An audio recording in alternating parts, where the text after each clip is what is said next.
this is the last one of the year. And if you want to get technical, if we just did 2 a month and there was 12 months and we had 24 episodes, then we did a year's worth. Not quite, because we didn't start until February. Taking into account leap year and the winter solstice and the hair up your ass, we're fine.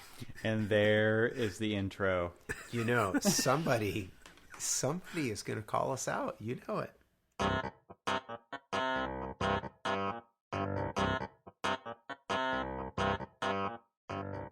What's architecture really about? Archispeak is a show that dares to peek under the architectural kimono, exposing what architecture really is, what it is that architects really do, and show you why we are passionate about our chosen profession. I'm Evan Troxel. Join Neil Pan, Cormac Phelan, and me as we have a casual conversation about all things architecture, which includes all the stuff people don't talk about. Think you already know what architecture is really about? Tune in to find out.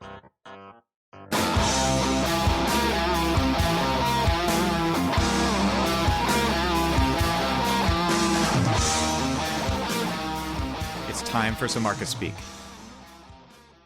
Welcome to episode 24 of the Archispeak Podcast. I'm Neil Pan. I'm Evan Troxel. And I'm Cormac Phelan. And Evan, do we have any friends of the show this week? We do. Guess who? Anybody want to guess? It's one of our Twitter friends. It's Nicholas. It is. How did you know? Because I'm psychic. All right, so Nick Renard donated $13.78. Awesome. Of course. Somehow that sounds appropriate. And I was like, I can't wait to see what's up your sleeve. He says there's nothing up my sleeve. It's just an easy number to remember. But I thought it was some sports bet that you guys had going. No, I guess I'm wrong. Not that I know of. Was that the total number of points that he scored? It must have been. Maybe that was fantasy points. I don't know. I'll have to look that up. I thought that was awesome. Yeah, he wins. That's the best donation of the year right there. It's the last donation of the year. We can at least give him that. That's right. That is true. In fact, this is being our last episode of the year. Not quite a full year of Archispeak Podcast, but it will be the last one of the year. So we thought we'd take a look back and kind of talk about what we've seen and kind of what we've done and have a little fun. Yeah, and so thanks to Nick for Yes. starting us off Absolutely. with that fine donation. Thanks, Nick. All right, so let's talk about the year in review, as it were. I think it was a fun year to start Archispeak, and so we thought it would be fun to talk about some of the things that happened this year, and some things that happened that we thought might happen, and a lot of things that happened that we didn't ever think would happen. I'm really excited about just the fact that we've been able to do this for an entire year, and all the listeners that have made comments. I mean, some episodes have been more popular than others, but we've gotten a dozen or more comments on a number of different episodes. Some episodes not very popular. I don't know, maybe just not comment worthy, but it's just been an incredible amount of feedback from people all year, which is just really rewarding. Yeah, totally. It's fun. Well, the thing that I got out of it, recording for the past year and getting all the input and stuff, I mean, this is exactly what I wanted to get out of it, was basically expanding my knowledge base, expanding, in a way, I guess it's been expanding my friend base, because I've got to meet through, the social networking and all this other stuff, a lot of different people that probably I wouldn't have met otherwise, that, through comments and just conversation and all that other stuff, I've learned more. I think it's kind of been interesting to grow as a professional, because, you get, these inputs that you normally don't get. And you'd like to have those daily conversations with people at the office, but sometimes everybody's just too busy to do it. And, some of the conversations that we get with, our friends and followers has been great. Yeah. Totally. I agree. And I feel like it's one of those things where we've gotten better at it throughout the year, and we still have a long way to go. But I feel like when the people who are listening are chiming in on things that we're saying, especially the last few episodes that we've had talking about sketching and what our favorite things are to use, I think with the feedback that we've gotten, it's been really fun to see what other people are into and what they think. And, we've had a couple of people call in to the phone number and leave comments on the blog. And that, I think, to me is the power of the podcast, which is, creating a community, talking about this stuff. And really, we started this thing off. I think it might be kind of fun to talk about how this whole thing started. But, when we started this off, it's just kind of like an architectural talk around the water cooler in an office, except that none of us work together. I think we still fit that particular bill where it's like, it's like you're listening in on a conversation that we're having. And, one thing that I've said in the comments on the blog before is that, there's never enough time to talk through all of the different scenarios that could be talked about a particular subject in the about an hour that we record for. But I wish there was. But, trying to limit it down, it really does.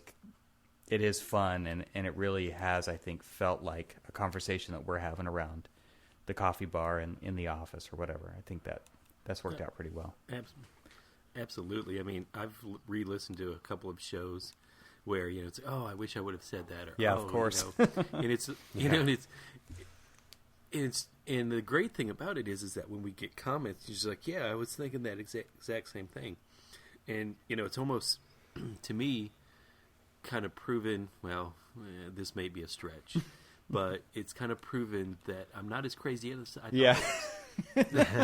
that you guys, that a lot of people feel the same way that we do. Yep. And it's even, I think there was one comment that I got.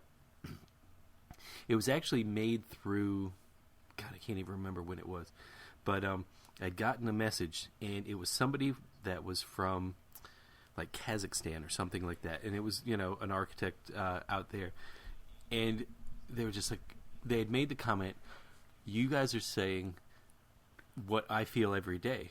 And so I mean, it kind of proved to me that the architectural woes and yays and everything else are universal. It's true. Yeah. Well, I mean, just there are a couple of comments on iTunes, which we always ask for and appreciate. And we've, Evan, what did you say earlier? The most architecture, America's most loved architectural podcast. That's right. Yeah. Okay, we're patting ourselves on the back there, but we've got thinking. Well, yeah. That's all right. So we've gotten 35 ratings on iTunes, which is just phenomenal. We appreciate every one, and a recent one by Pearl Drums 9, who says, I cannot remember who said they get more professional development from talking to other architects, manufacturers, and even the podcast. This is a wonderful observation. I have always thought the same. You guys are, I think it's supposed to be saying things that are inner dialogues I have with myself. Another person, JB99, says, I've worked in architecture since 2002 in master's program and school prior to that. These podcasts are so much what I've seen in offices I've worked in. Love to hear the quote-unquote war stories and get some valuable insights from other professionals along the way. And that, I mean, both of those comments, we thank you very much for those. But, I mean, it really kind of says in a nutshell what we started out to do, which is, talk about all the issues and things that we encounter in our different parts of the profession, and just to give back to the to our community in our own way and through the podcast, and that's what both of those comments really say, and I think that's just it's really exciting to see that that's coming through in the podcast, and we've been able to do that for almost a year now. Yeah. I mean, what's funny is I'll talk to my wife about what we talked about on the podcast. I don't think she listens to it regularly, but she's like, you know, what else are you guys going to talk about? And to me, it's like, we're never going to run out of things to talk about, because it's just the stuff that happens every single day, whether it's an office of 1 or it's an office of 500. It doesn't really matter. There's always things that happen in the field of architecture that we can all kind of relate to, or maybe we don't relate to them yet, because we haven't, you know, we have a lot of students who haven't worked in these scenarios yet, but I feel like there's just an unending range of topics that we can talk about and things that we can talk about, and I love to get people's ideas of things we can talk about, and we do get those suggestions all the time, and just so you guys know, who we are working on trying to fit those things in so that we can talk about the things that are being suggested by our listeners. Absolutely. You know, in just the suggestions and the, you know, kind of like that never-ending conversation,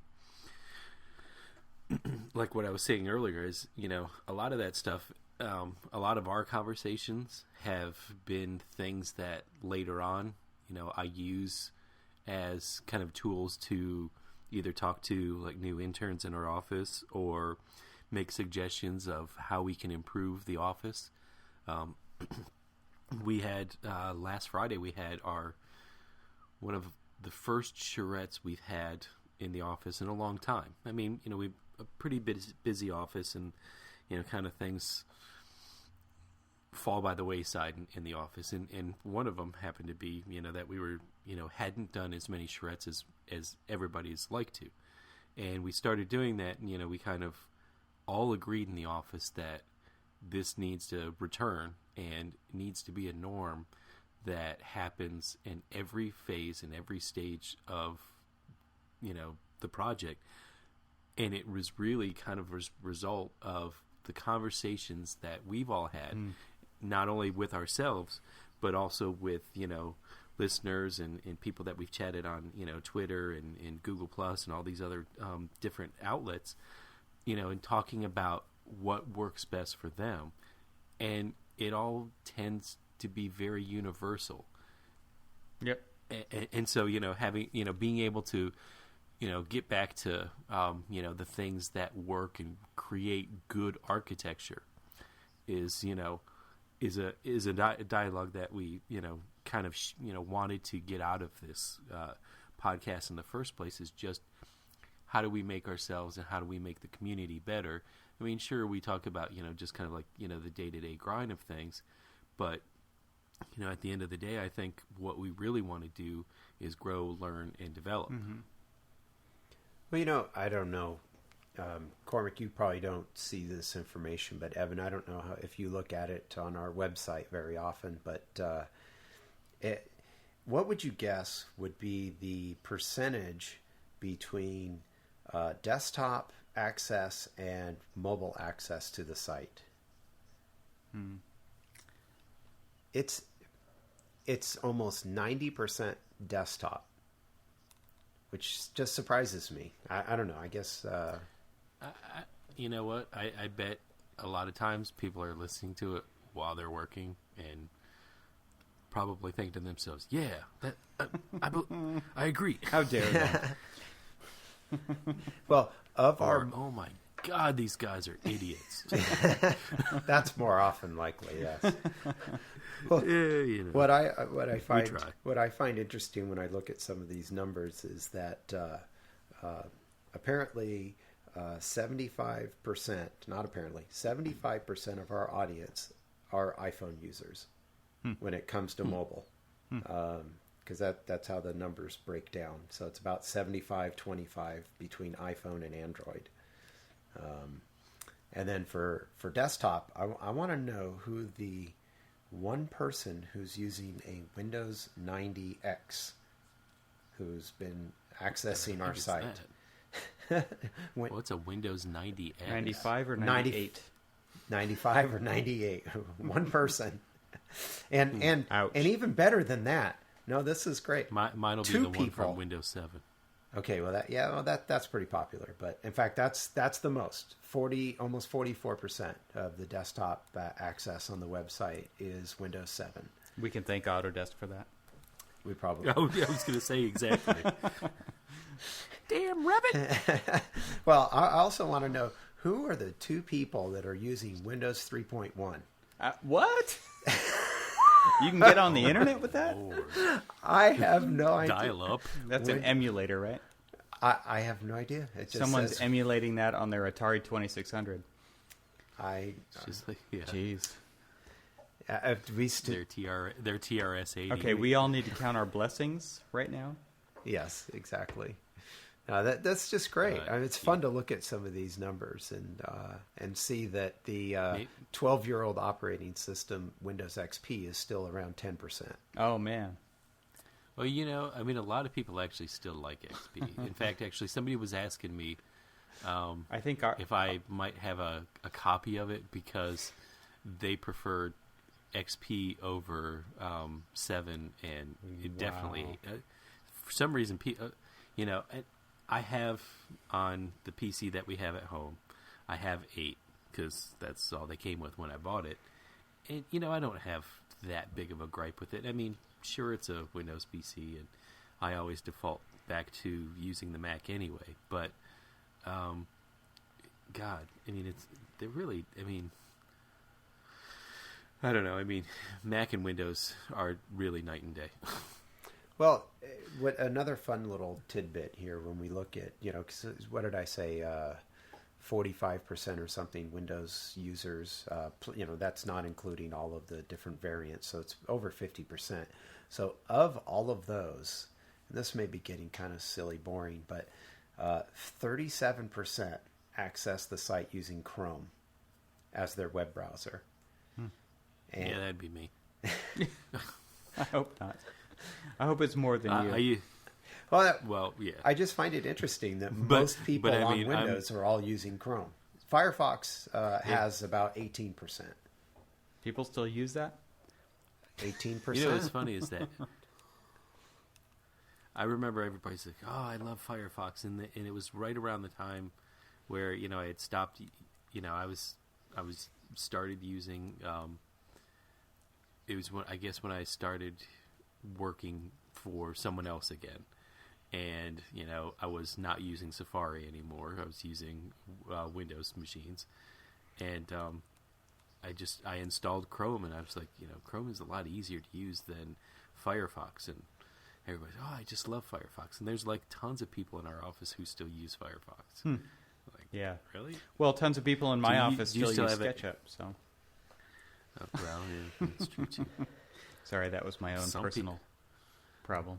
There's Evan's bash. Don't you? Yep. Don't you? Do like little method tutorials on SketchUp, or at least how to use tools that you've created in SketchUp? That's true, sir. It's true. So you're perpetuating your own problems.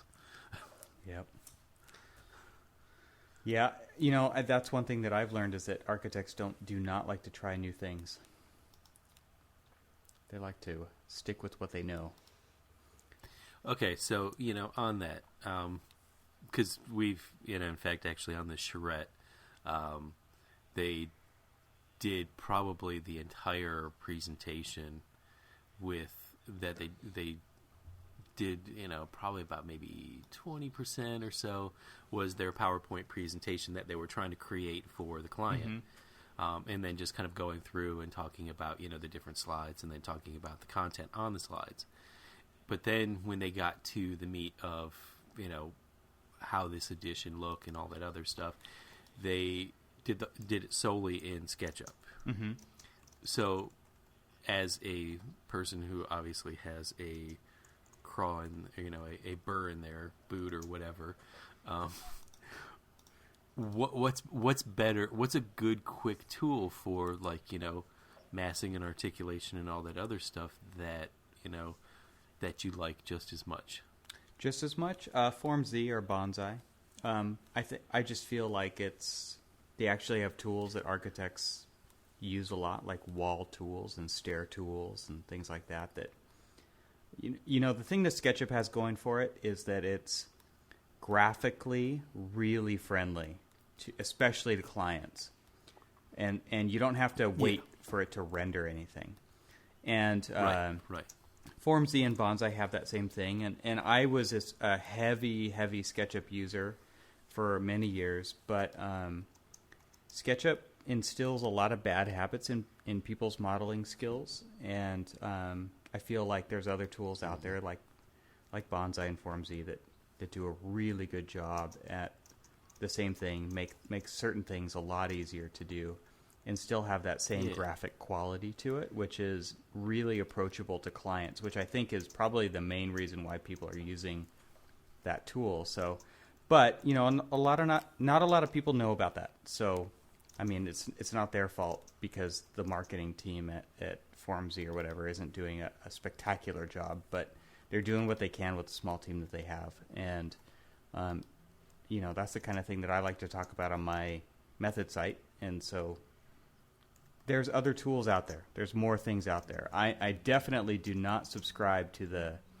the thought that you can do it all in one tool. And I have people every single day trying to tell me that Revit can do it all or some tool can do it all. And I don't believe it at all because I've tried it and it doesn't work for me. So there are other things out there, though. Like you said earlier, people were doing PowerPoint presentations. I haven't done a PowerPoint presentation in forever. I'd rather do a PDF presentation, but my favorite tool is Keynote on the Mac or on the iPad. I mean, it just does phenomenal presentations, much better than PowerPoint can do.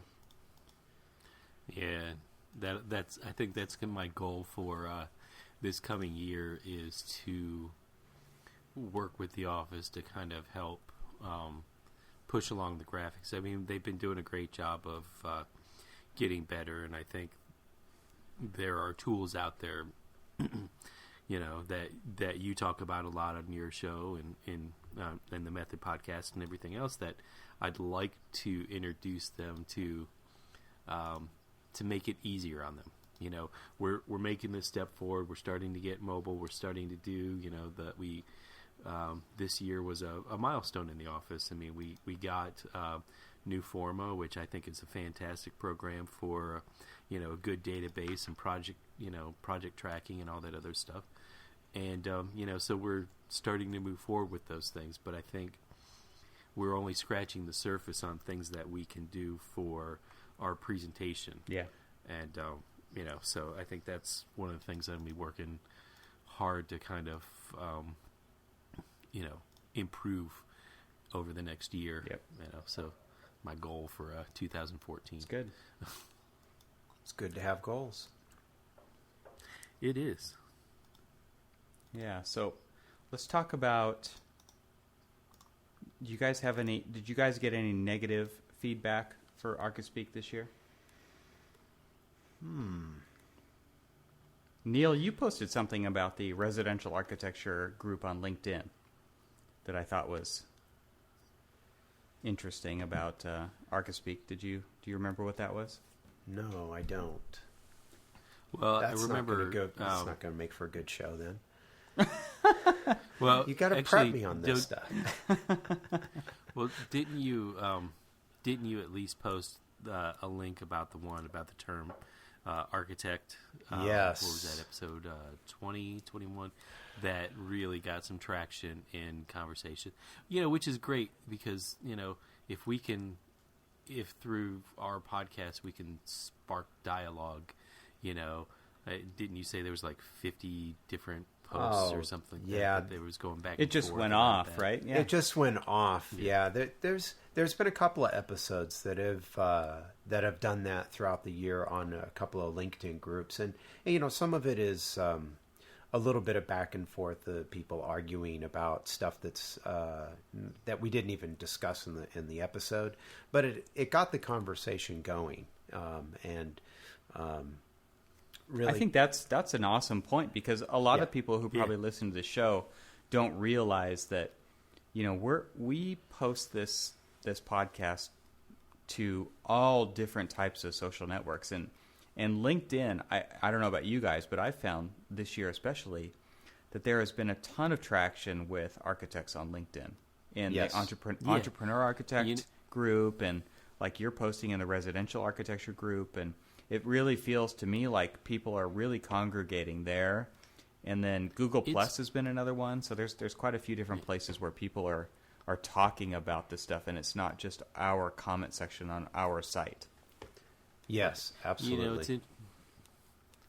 What's interesting about that is at the beginning of the year, I never would have really given either one of those sites the time of day when it came to, kind of engaging in a conversation. I mean, I really just kind of used LinkedIn more as just kind of like an online resume at best, and it was really interesting to see it change dynamically, where the flow of conversations, I mean, there was a lot of conversations, a lot of really good, just great conversations about, all the different things that we've talked about. We've actually gotten some ideas and thoughts about, show ideas or points that we've brought up through them. Google Plus is another one. I mean, it's fantastic what Jess and all the other guys are doing with like the Hangouts and stuff like that. I mean, it's really changed a lot. Yeah. And I will say it kind of gets exhausting because there's so many different platforms. But at the same time, there's not a lot. I mean, it seems like the goal for me with Archispeak was to just be talking about the profession. It doesn't matter where the conversation leads. It's everything that we talk about is appropriate to somebody at some point in time. And it feels like, like with Jess, what Jess Stafford is doing on Big Time Small Firm on Google Plus, and we've got Mark LePage with Entrepreneur Architect on LinkedIn. And as long as we're a part of these things, I feel like the more people that are talking about the profession, the better off that it can possibly be. Because I know, as even somebody who graduated college, I had no idea what I was getting into. And I feel like, that's one thing that's really surprised me this year is how many students have reached out with comments and just saying like, thank you so much for letting me know, because my instructors have no clue what it's like to work in the industry. They're very much solely involved in the academic part of it.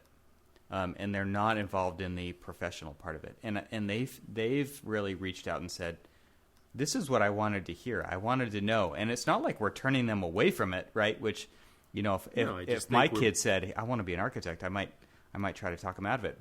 But these these students are like, at least I know kind of what I'm getting into. And I feel like that's kind of a cool thing. Right, because, I mean, we all start with this commitment that we want, when we're going into schools. But we start off with this preconceived notion of what architecture is. Yep. And never at any time during school did it dispel these myths that I had about the profession. Only when I got into the profession, they're like, whoa, this is a bit different. I had the, good fortune of being able to, work a lot, throughout my education. And yep. Then I took, kind of a long hiatus and worked for a firm for a while, and then went back to school. So I knew what I was getting into, and I, accepted it, admitted, it was the first step of, correcting your problem is admitting it or something like that, and I was just like, yeah, this is exactly what I want to do. And, still this day, I mean, I don't regret any decision I ever made of going into this profession because right. It's just too cool. Well, I think Evan, you pointing out some of the comments and reaction we've gotten from students, that was a surprise to me.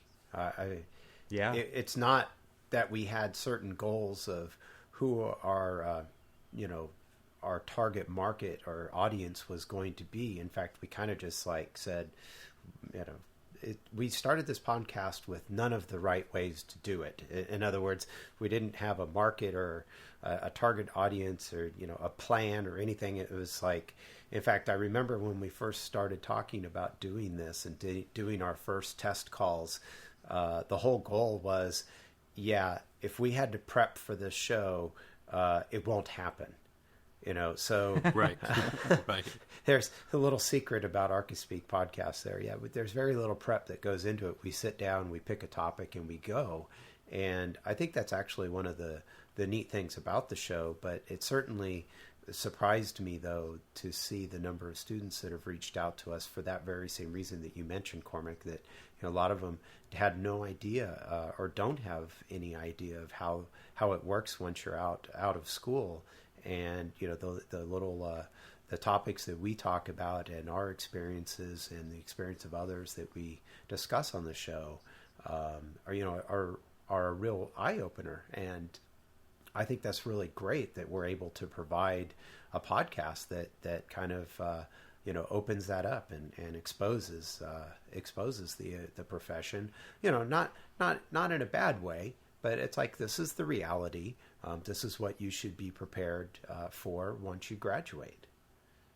Yeah. Yeah. Well, and one of the things that I think, in the future, I mean, we talk a lot to students, just by the nature of what we talk about, and, Absolutely. I'm not going to rehash what you just said, because it was perfect and on point. But what I'd like to do in the future with, just not the direction of the show, because I think we're, our non-direction is a great direction. But I'd like to be able to figure out a way to kind of open the dialogue between the profession and academia, and try to figure out how, what we see, because, we're working with, like, recent graduates and older professionals and things like that. And, we see it every day, and, being able to kind of connect those people together, and so that we can grow good architects and a good profession. I don't know how we can do that, but I think, through conversation and dialogue, it might be something that we can figure out, and maybe just kind of, push as, a crusade or something. Well, we've had a lot of positive feedback, and we've gotten some feedback from the industry a little bit. Evan, I know, you've had people reach out to you, concerning, from the industry about this, and invite us to an AIA conference, and that didn't quite go exactly the way we hoped. Really? Well, we teased about it on the show, and then we kind of got shut down, so we didn't really bring it back up. But I don't know. We're doing a recap of the year. Yeah, I think it's really interesting how the industry that we are a part of, and granted, we're a new part of.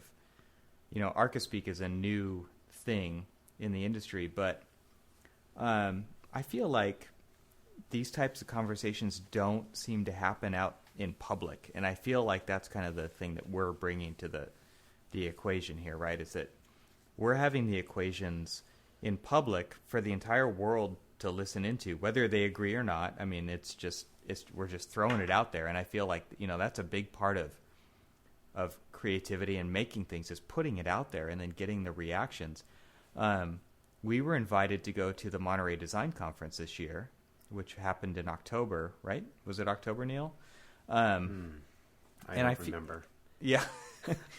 And it was like we were invited, and everything was going great, and we were just going to be there to kind of talk to people and get their feedback on the people who were speaking at the conference. And then a couple of weeks later, all of a sudden, we were uninvited, right? I mean, it was not that we were uninvited from the people who invited us, right? But we were uninvited by the AIA specifically. We were told, do not come unless you pay us the $2,500 vendor fee. And it's not like we were going there with a booth with something that we were selling. I mean, we don't have anything to sell. And it was really a disheartening scenario to go through. And I had several phone conversations, and it was just sad. I mean, it really felt like the architectural industry was only interested in what we would bring, which to me would be, again, just kind of more in-depth conversations about the pulse of what was going on. We were only invited to partake in that if we were willing to pay for it. And that just sucked, I thought. It was terrible. It was a terrible thing. Oh, it was a terrible experience, and we didn't necessarily have a goal of going there to badmouth anybody or to talk to down about the AIA or the conference itself. But I think part of it could have been... It was fear-driven, I felt like. Well, it was just like they were scared to death of what we might say. And, yes. And to me, yes. that was totally uncalled for. I mean... Well, but in their defense, and not that I'm going to stick up for them, but if this is your conference and you want to control the message, you've carefully chosen who's going to speak, the sessions that are being there, and I mean they're controlling the message. And quite honestly, to have us there to maybe interview some people, to maybe turn that into a piece on the podcast, that's not controlling the message. Yeah. And so I can understand the AIA, taking a step back and saying, hey, you can't let these guys in here on somebody else's dime, basically, when the message is not being controlled by us. Yeah. And so I in that sense, I can understand it. But yet, Evan, I think what our intention was to become part of the conversation, or to be part of it. And really, to a certain extent, we did kind of attend part of the conference. Actually, you did attend it. Your company paid for you to go. Yep. And you were there.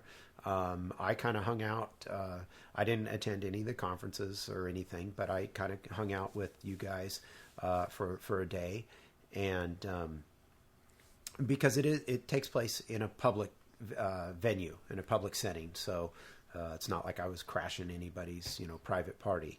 But what was interesting about it was that it seemed like the message was very controlled. And they only wanted to talk about, certain aspects. And again, I didn't attend all of the conferences. I don't know exactly what happened, but I think it would be interesting to have, more of a casual conversation, because I've been to the AIA conference before a couple different times in different cities. Which is different than this, right? I mean, it is different than this, clear. but yet at the same time, you still have, the big name architects and other people, and they're I don't know. It just seems very stuffy and there's not a lot of real life conversations. The stuff that we talk about on this show, that doesn't happen at these conferences. It just doesn't happen. Right. I mean, it happens maybe out in the lobby. And maybe that's the point. Okay. You come here, you hear, about this, or you get a certain speech from somebody and it's on message. And then out in the conference, or, out in the hall, everybody talks about all the crap that we have to deal with, in other words. But it's like, I think we've seen through the feedback and the number of listeners that we've gotten over the year with the show is that people are interested in this side of the conversation as well. Yeah, and I think, obviously that was our angle the whole time, which was to go beyond the lecture, right, and to go into the conversation. But I think, like you're saying, it's out of their control at that point, and it becomes something that they have no idea what could possibly conspire after that point, right? So that's true. Well, hopefully next year maybe that'll change. Maybe we'll be invited to one of these things, and the three of us could do a live show or something, and I think that would be a lot of fun. And, maybe if the powers that be are listening out there that run these things, get in touch with us. We'd like to be a part of it. Yeah. Yeah, when you're in, Neil, when we went to the DC conference and all that other stuff. Right. it is about the company line, and it is, towing that line and putting the best face forward for architects. And, you've got this kind of like freewheeling show that, may not put in, I don't think any one of us ever actually strive to put some, architects or the profession of architecture in a bad light. We're just kind of bringing the reality of the profession to light. And, and it's not always the glamorous thing that they want to portray to everybody. So it's not, it's probably in their best interest to, as you said, kind of control the content that, is spoken and is presented. And, when you kind of have that freewheeling conversation, you never know what anybody's going to say. So it just kind of, because it's kind of interesting when the question and answer period of a lot of these things happen, they kind of get off topic, and those are usually the most interesting parts of the whole conversation. Is right. When people are bringing practical experience and really talking about what they're doing in the profession, and in that and it makes it interesting. It makes it worthwhile to have actually been at that particular conference, because when you get up there and you listen to the dog and pony shows, anybody can give the dog and pony show. It's, what does that dog and pony show mean to me? And what does that mean to the profession? And how is that going to help the profession get better? Right. And that's the conversation that typically never really happens within that setting. And, ours is kind of that conversation that does. How do we make it better? How do we bridge gaps and things like that? So, you're right. I find it interesting, though, that you said that the most interesting part of some of these lectures are the end, where there's question and answers, and that's like 10 or 15 minutes or to an hour or to an hour and a half long lecture. Mm-hmm. And it's like, well, let's turn it the other way around. Let's do the hour to an hour and a half of the fun stuff, and maybe do 10 minutes of the lecture. Well, our show, everybody's already had the lecture. People who are going through school, people who have been through school, people in the profession and all that other stuff, we've already had the lecture. Right. So now Archispeak really is kind of the question and answer period. Right. Well, that's something else. I'm scrolling through the list of the titles of the show, and what's really funny is that sometimes I can't tell what the heck we talked about in that episode based on the title. Yep. We have a lot of fun sometimes coming up with these titles, and oftentimes they're pulled out of a quote or something somebody said, to kind of get the theme of the episode. And it's a lot of fun, actually, coming up with these. And Evan, I know I write most of all. I think I've done every one since like about episode 3 of the show notes. But I also find it fun when I go back in after the episode's posted and see how you've edited. Like, it's like either I've misspelled something, or it's just my grasp of the English language isn't quite good enough or something. And I'm like, sometimes it's so subtle. I'm like, did I write it that way? I'm not sure. Damn it! I think Evan changed that, but I'm not sure.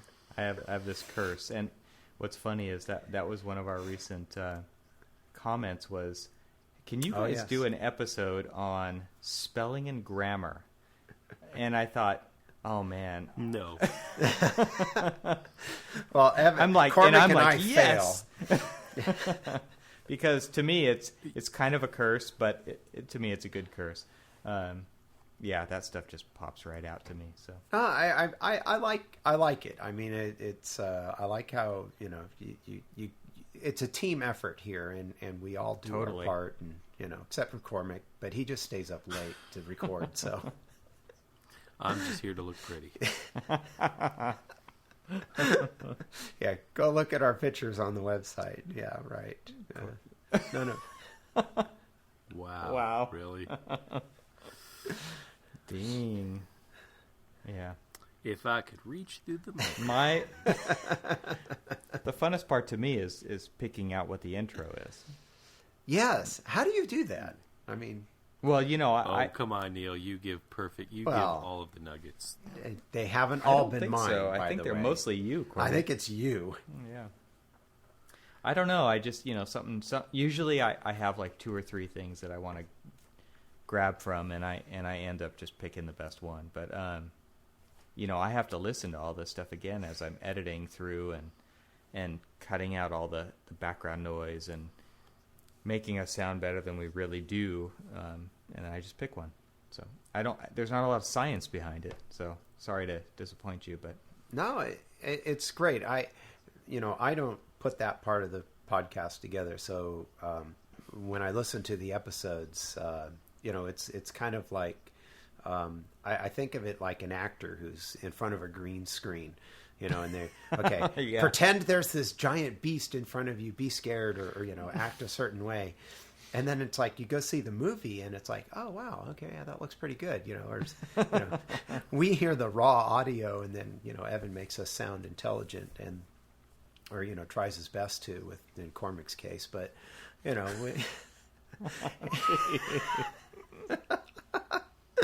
and it's a lot of fun to listen after the episode. It's like, oh yeah, that's right. And what's fun is I do a lot of tweeting and a lot of posting on LinkedIn and Google Plus about the episode. And what I like about going through and listening to it as it's all packaged together is that I'll come up with things to because it's hard to keep saying the same thing. Go listen to episode 23 or 22 or whatever it is.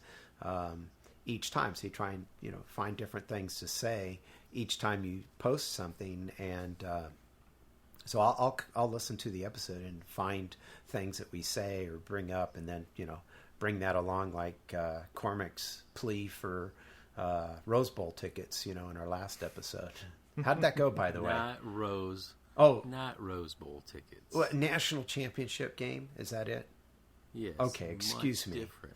All right, well, it shows you what I know about college football. He wants football. Tickets to go see something else at the Rose Bowl. Yes. It's at the Rose Bowl, but it's not the Rose Bowl game. Because, okay, so I had it partially right. I mean, if you go to the Rose Bowl game, you don't really get the big crystal football like you do when you go to the game my school's going to. Yeah, we don't care about that. Anyway, so how'd that go for you? It didn't. Oh man. Well, there's still time, right? Seeing you in person. I know. But there's still time. So if anybody out there's got national championship tickets, a ticket, they want to pony up for Cormac, help them out. Yes, because we'll and airfare plus hotel. You can stay here. I'm not greedy or anything. You can stay here. All right. I mean, just so everyone knows, Cormac and I have never met in person. Right? That's true. So this could be your chance to make it happen. That's right. I'm the only one that's met each one of you. That's right. Come on, make the love happen. The love connection. Make the love connection. All right, we better start. Yeah, that's far enough with that. We do all live like hundreds of miles, in some cases, thousands of miles away from each other. So, yeah. Funny. Yeah. But aren't we planning our first annual Archispeak river cruise or something? Actually, we're gonna meet halfway. If we aren't, we should. River cruise? Wouldn't that be like somewhere in the middle of the country, Texas, Mississippi, or something? The Mississippi. Mississippi. That would be a riverboat cruise. Yeah. Yes. Well, if it's going to do that, then we have to go to New Orleans because that's an awesome place. I've never been. Yeah. Oh, I've been a couple of times. It's great. Definitely Sounds good to me. There. Sounds good to me. Well, there was some talk about that, wasn't there? We haven't gotten anywhere with that yet, right? We were chatting about a meetup in New York. That's right. And because there's plenty of listeners and friends in New York State, and making them the honorary tour guides, and we just kind of show up and bum around. Now, isn't the AIA ask for places to stay? Isn't the AIA's national convention in Chicago in 2014? Yep. Well, see, there you go. Somebody at the AIA needs to get in touch with us. You do know that Chicago's a different city than New York, right? Well, yeah. Yeah. But I'm just, No, it's get off of my drafting table. Was that Neil? Was that a Neil voice? Yeah, that was good. Oh, shut up. That's a very bad attempt. Dang nabbit. Shut up or I'll hit you with my cane. Your walker. Haven't progressed to the walker yet. No. Just the cane. So, looking at our episodes here, the one that's gotten the most comments, other than the first episode, because a lot of people, said, "Hey, great job, good start," was just episode 21, the title of Architect. We got the most comments about that. Makes sense to me. It's a profession who doesn't know who it is. Yeah. And the other one we got. I mean, it's an interestingly hot topic that that everybody wants to make a big deal over. But the problem is that we're only making a big deal about it with each other. Right. And right. Who are we trying to convince? I mean, you can't call yourself an architect because you're not licensed. Or I know that you've got more experience than me, but since you didn't go through the pain of the test and stuff. You're not an architect. Or you are licensed in this state, but not in that state. Or you are licensed in this country, but not that country. So you're not allowed to call yourself an architect. Right. I mean, so all of that. I mean, we're just trying to convince each other, and just like with magazines and web pages and stuff like that.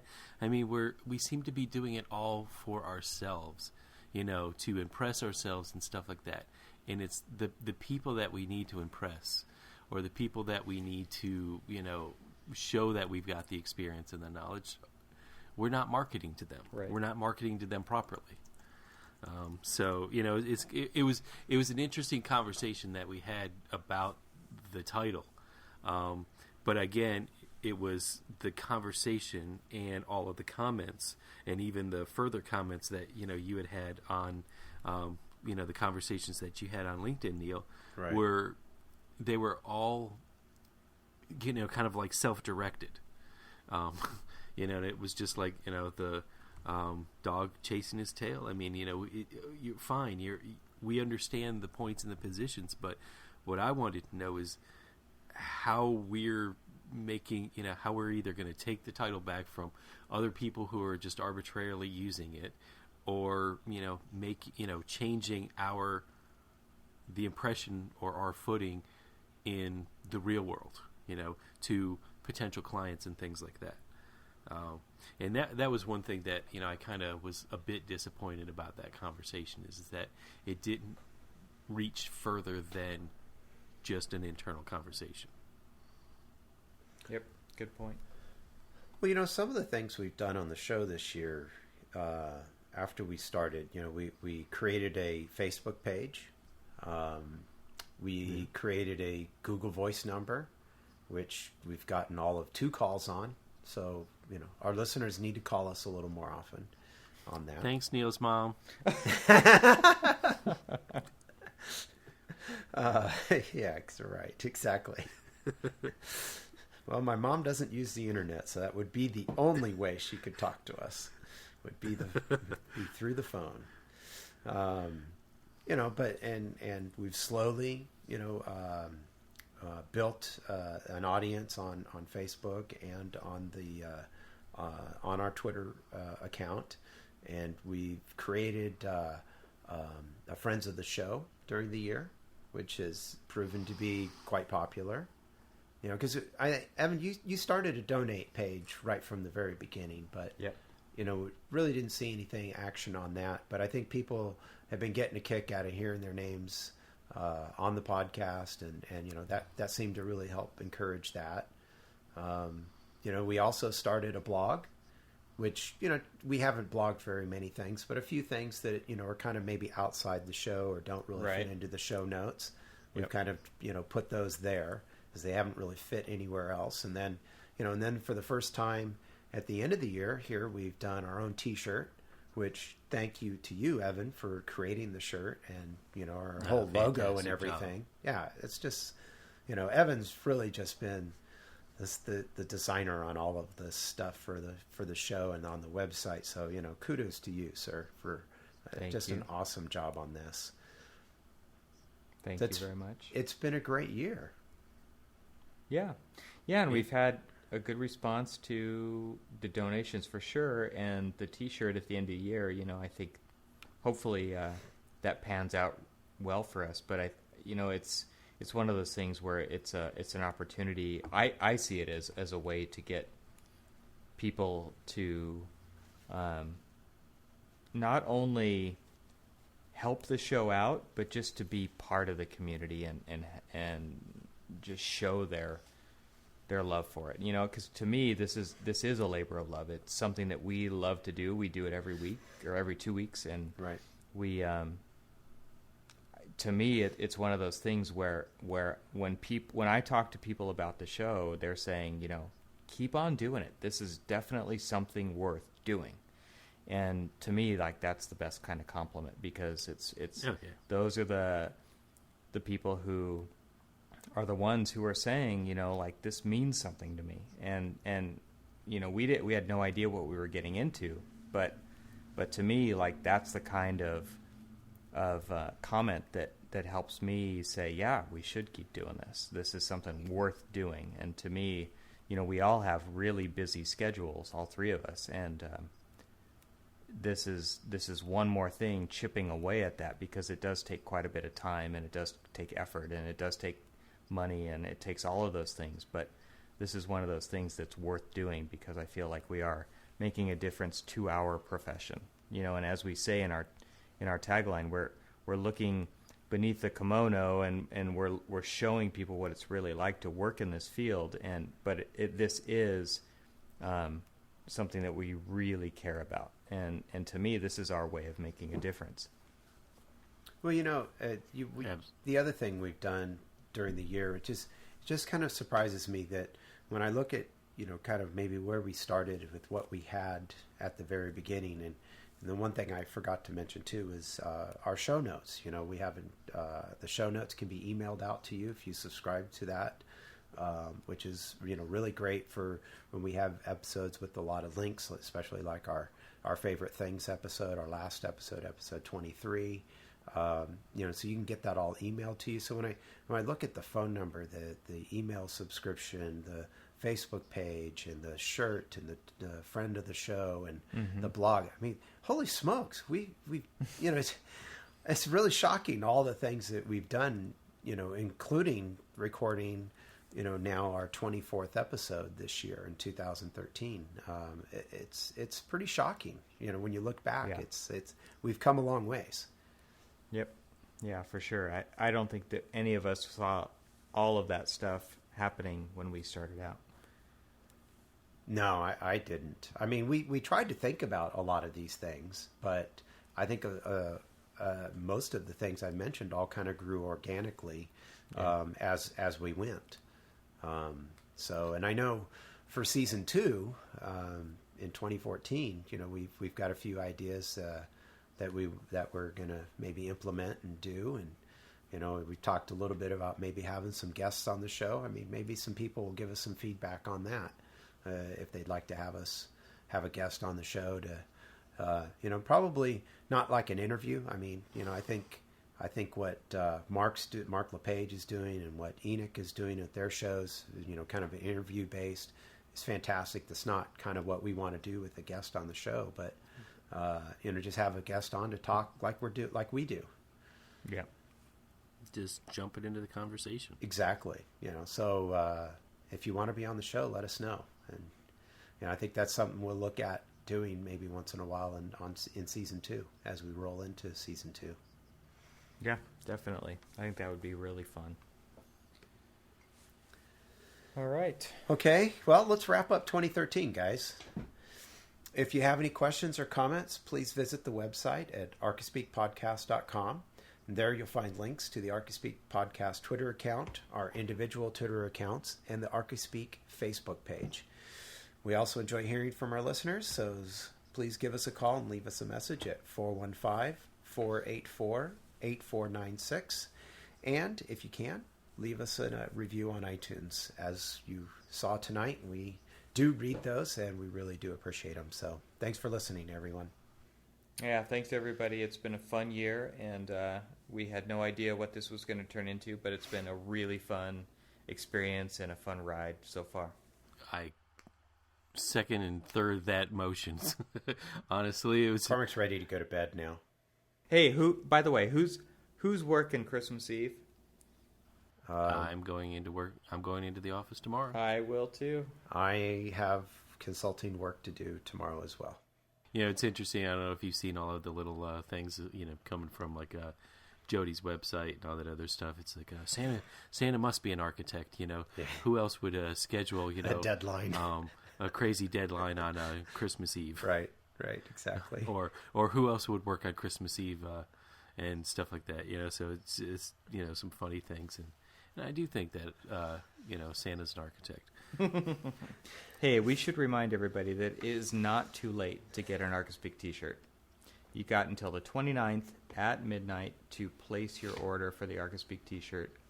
And not only will you be looking very fine, but you will also be helping out supporting the show.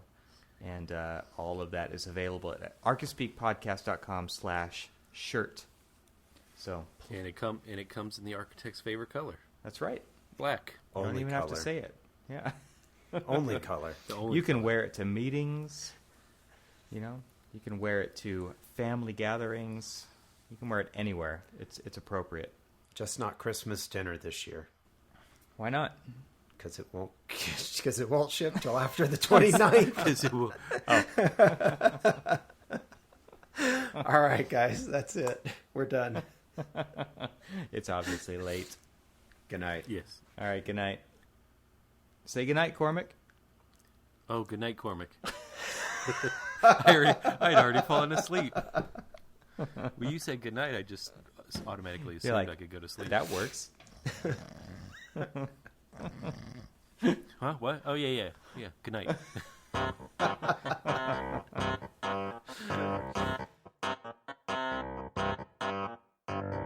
I joined the choir to sing.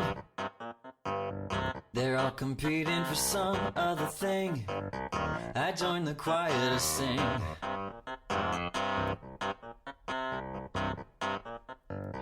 I joined the choir to sing.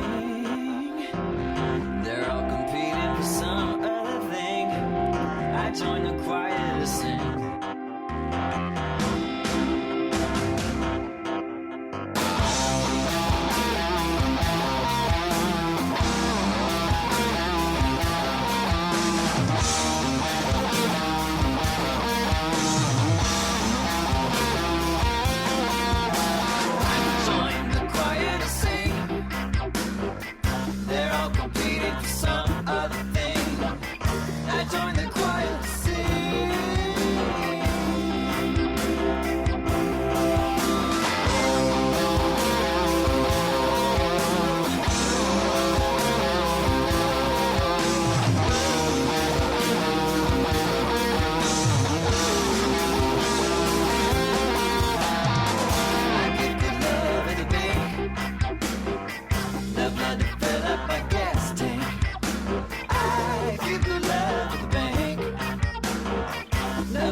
treasure is here. So I run, I'm in to run, this is prayer.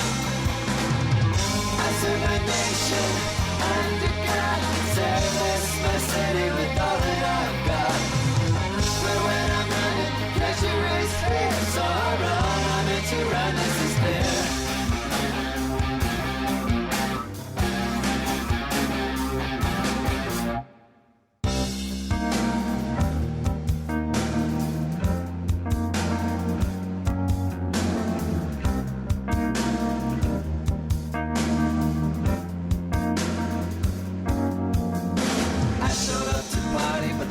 Got started without me, and I got needs I bleed. You can say I beat on the speed, you can say I eat and breathe the race, my feet, my veins.